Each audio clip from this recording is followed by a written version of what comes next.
Have you ever felt that love makes you weak, but fear makes you respected?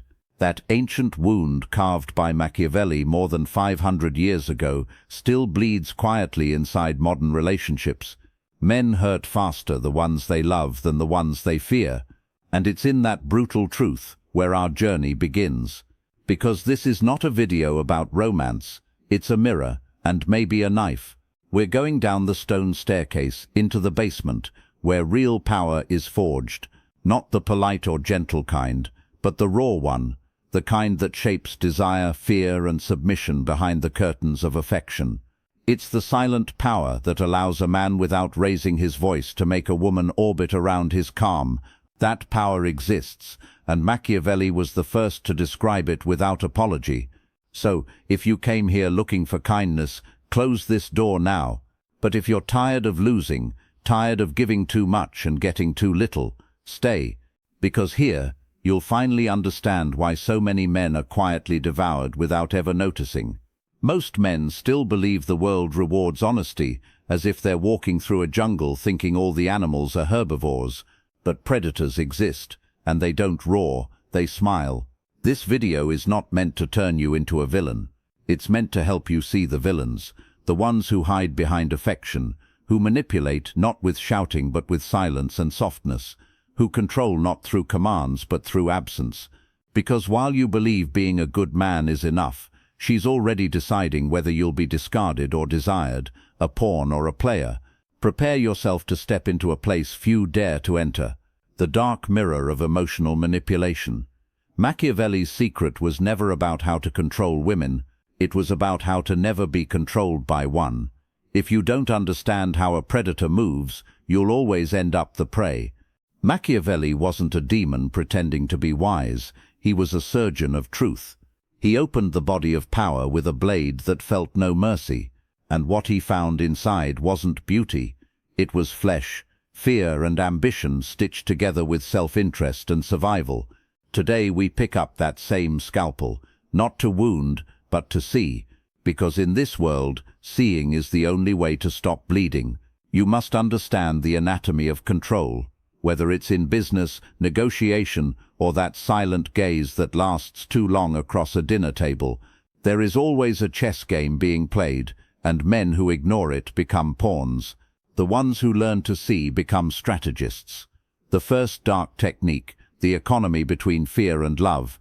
The old question still cuts like a blade. Is it better to be loved or feared? Machiavelli never hesitated. He said, "It is safer to be feared." That short sentence wounds deeply because it tears apart everything we were taught.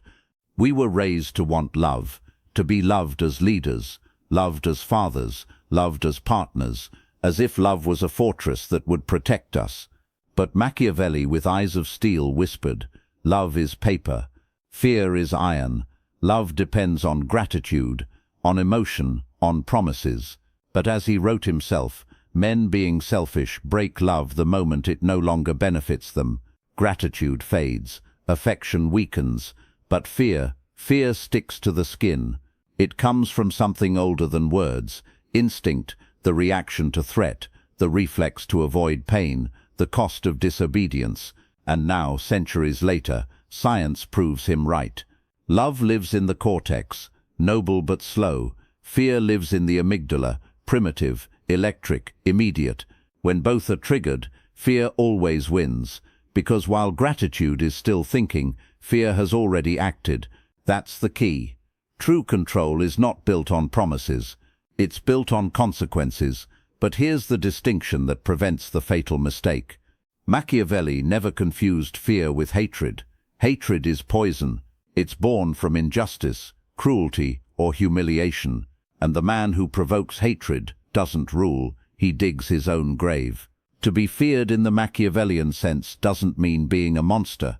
It means being a wall, a man whose presence carries weight, whose silence has gravity, whose boundaries are clear and unbreakable. It means having the reputation of a man who delivers what he says, both in reward and in punishment. Unlike charm, reputation doesn't shift with the wind. Now apply this to real life. Imagine a boss who wants to be everyone's friend, who avoids conflict, who hesitates to correct mistakes, who fears being seen as too harsh. He may be liked, but he's not respected. His team ignores him. His leadership fades, and the first time he's not useful, they replace him, because forced affection never builds power. The opposite is also true. A leader who sets clear standards, who demands excellence, but is fair, who doesn't run from unpopular decisions, that leader earns respect.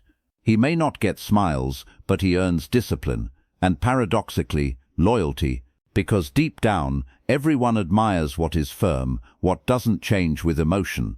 This lesson is personal, it's defensive, it's a mirror. When you meet someone who overdoes affection, who spreads compliments like cheap perfume, who never disagrees with you, ask yourself, is this affection an anchor or a distraction? Because the real manipulator doesn't arrive with a knife, he arrives with flowers, and you lower your guard without even realizing it. At the same time, build your own reputation out of stone. Don't aim to be liked, aim to be respected. Be the kind of man whose absence is heavy and whose presence brings order. That is real control. It doesn't need shouting. He enters the room and everyone already understands. The second dark technique, the mask. If the world judges through the eyes, then the wise man learns to perform. Machiavelli was direct.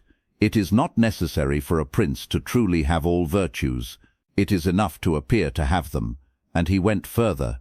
Men judge more by what they see than by what they touch. Everyone sees, few ever verify, and that's why most people are so easily deceived. This is the truth people hate to hear. We live in a theater, not among truths, but among perceptions. He who controls perception controls reality. That's what the Machiavellian mind understands better than anyone. He doesn't waste energy trying to be truly kind, pure, or virtuous. That's exhausting and ineffective. He doesn't want to be. He wants to seem. He knows that the theater of appearance is worth more than silent virtue. So he builds his stage, a public act of generosity, a speech full of noble words, a calm face hiding iron intentions. He becomes an actor, ruthless, precise, deliberate, and the audience, the majority, claps without ever realizing the play is a lie. You see it everywhere. The politician hugging children in public while signing laws that destroy their families. The celebrity showing off charity to wash their image while living in excess. The co-workers smiling in front of everyone, then destroying reputations over coffee. And then social media, the modern theater. No one shares their life. They share a version. Everything is edited, curated, filtered. An image built to hide a wound. But here comes the cut. Not to make you cynical, but to give you healthy skepticism. Don't distrust everything, just learn to observe. Between big words and small actions, trust the small actions. Don't be fooled by reputation. Watch how they treat those who have nothing to offer. True morality shows itself when no one is watching.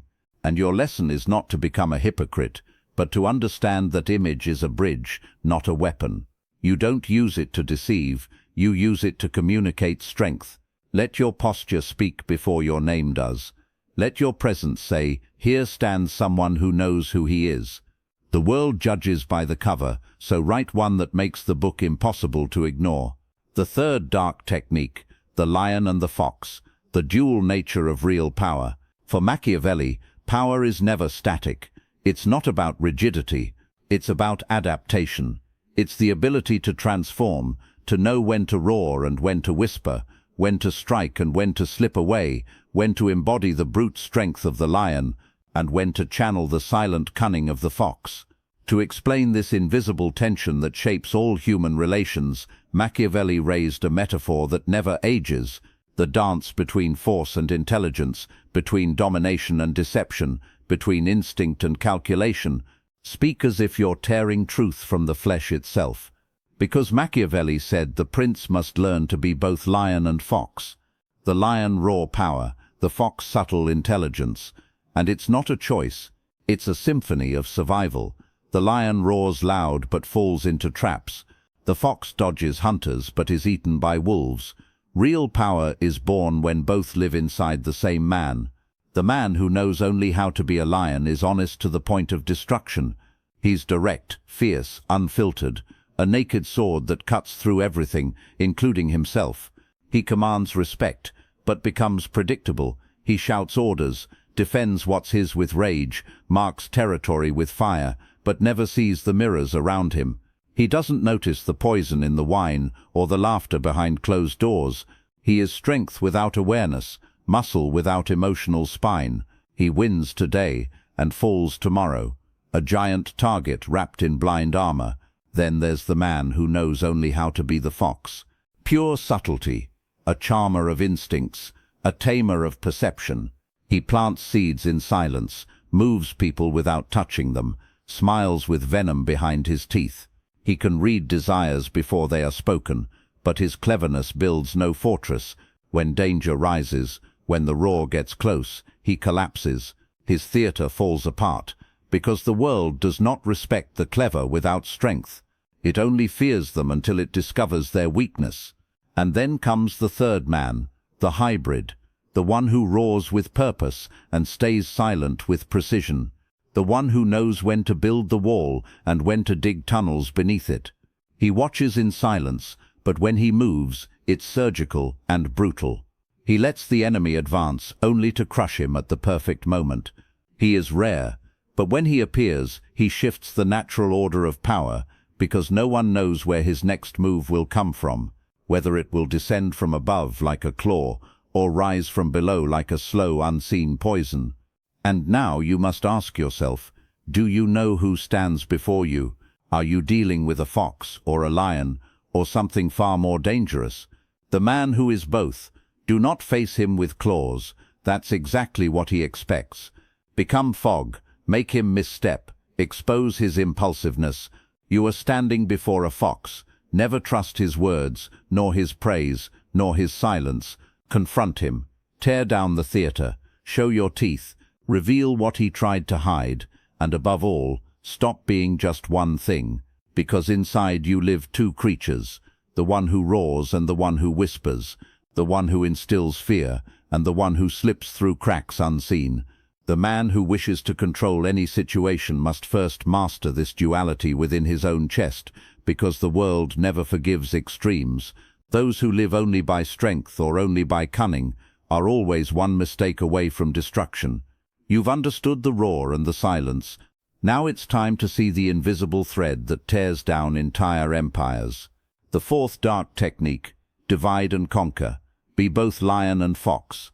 Yes, but also learn to master the oldest art of power, divide to conquer. When you face a united group that threatens your authority, attacking head-on is suicide. The purest Machiavellian technique is not destruction. It is fragmentation. It's planting quiet seeds of envy, doubt and distrust until unity breaks from within. The true manipulator acts like a gardener of chaos. He doesn't shout. He whispers carefully, watering hidden resentments, reawakening old wounds that never fully healed. He doesn't create monsters. He reveals the ones already sleeping behind the walls. You see this everywhere at work. A leader meets each member separately, tells one a story, tells another a slightly different version. He praises in private here, criticizes quietly there, until those who once stood together turn against each other. And while they fight, he stands untouched, calm, in control. That's how power moves. Not in noise, but in precision.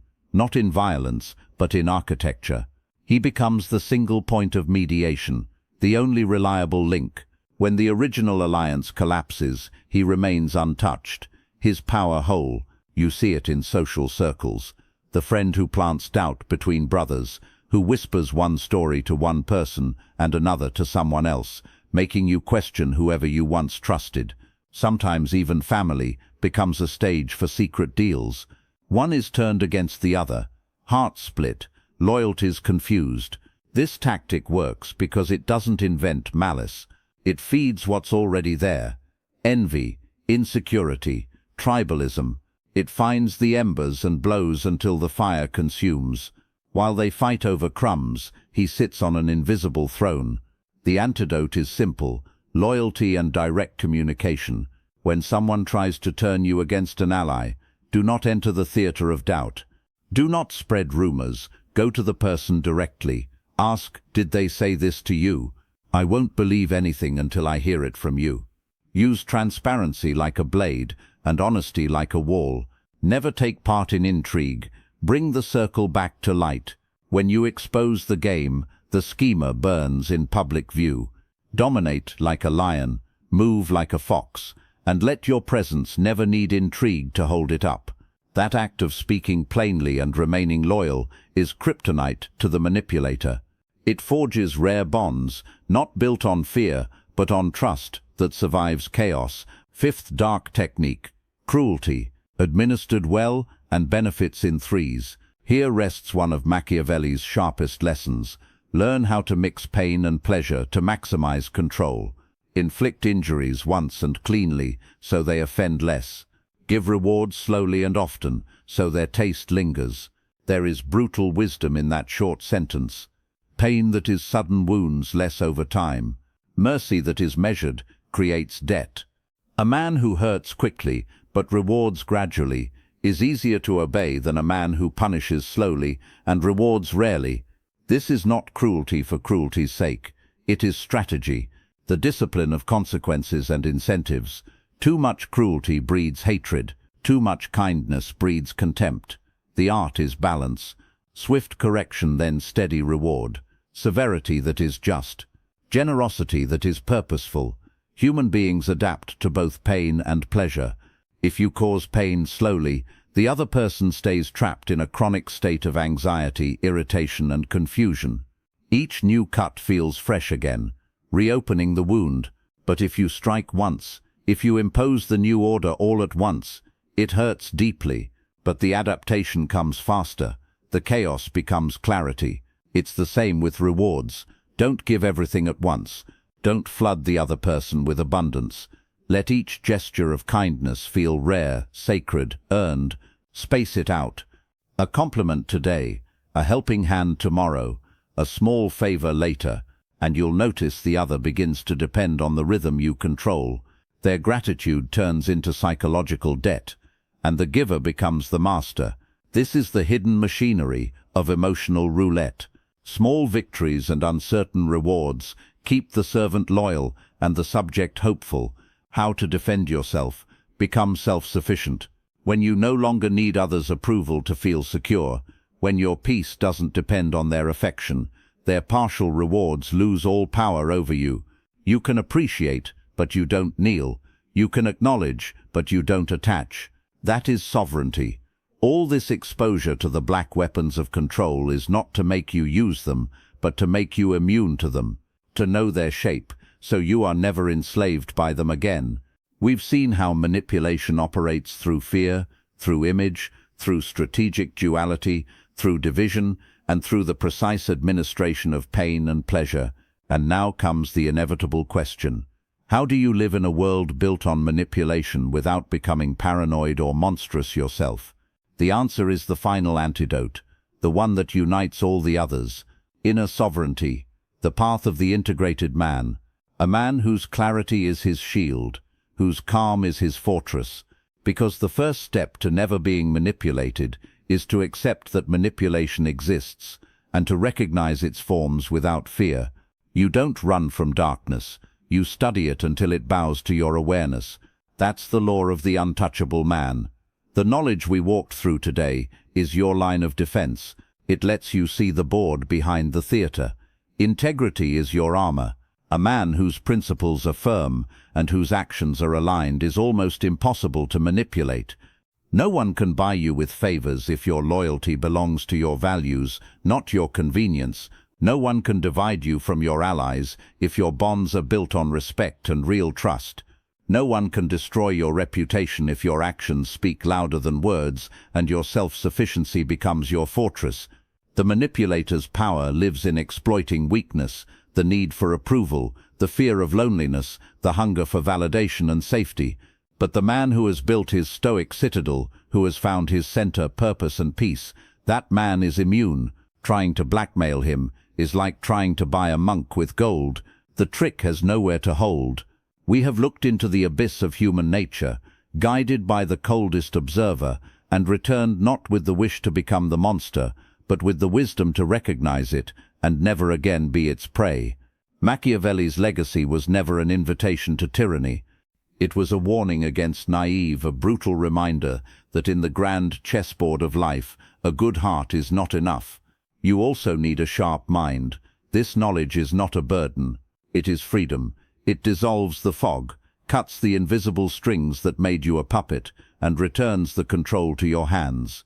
The power to act with awareness, the clarity to choose your alliances wisely, because you cannot change the nature of wolves, but you can stop being the sheep.